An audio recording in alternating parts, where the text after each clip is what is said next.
If you've ever clicked on a PDF in Chrome and had it open in the browser instead of downloading automatically, this video is going to save you a lot of time. In the next few minutes, I'm going to show you exactly how to change one simple Chrome setting so PDF files download instead of opening in a new tab.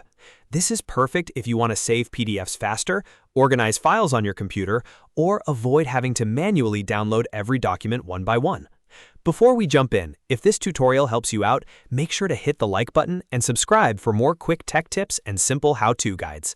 All right, let's get into it. First, open Google Chrome on your computer. In the top right corner of the browser, click the three-dot menu. This is where Chrome keeps most of its settings and controls. From the drop-down menu, click Settings. Once the Settings page opens, look at the left-hand menu and click Privacy and Security. This section controls things like cookies, security options, site permissions, and content settings. Next, click Site Settings. On this page, Chrome gives you control over how websites behave and what kind of content they can show or handle. Now scroll all the way down to the bottom of the page. At the bottom, you'll see a section called Additional Content Settings. Click to expand it. This is an important area because it contains some of the more specific file and content behavior options in Chrome. After expanding that section, click on PDF Documents.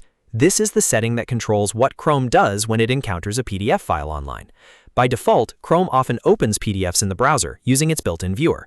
But if you want Chrome to save the file directly instead, you need to switch this setting. Select the option that says Download PDFs. Once you choose that option, Chrome will stop opening PDF files in a tab and will download them directly to your device whenever you click one. That's it. The change is immediate, so you can test it right away by clicking a PDF link and confirming that it downloads instead of opening. If you ever want to change it back later, just return to the same PDF Documents menu and switch the setting again. This is a really useful setting for students, office workers, researchers, and anyone who downloads a lot of documents from the web. It keeps your workflow cleaner and can save you a lot of extra clicks. If this video helped, don't forget to like, subscribe, and turn on notifications so you don't miss the next easy tutorial. Thanks for watching, and I'll see you in the next one.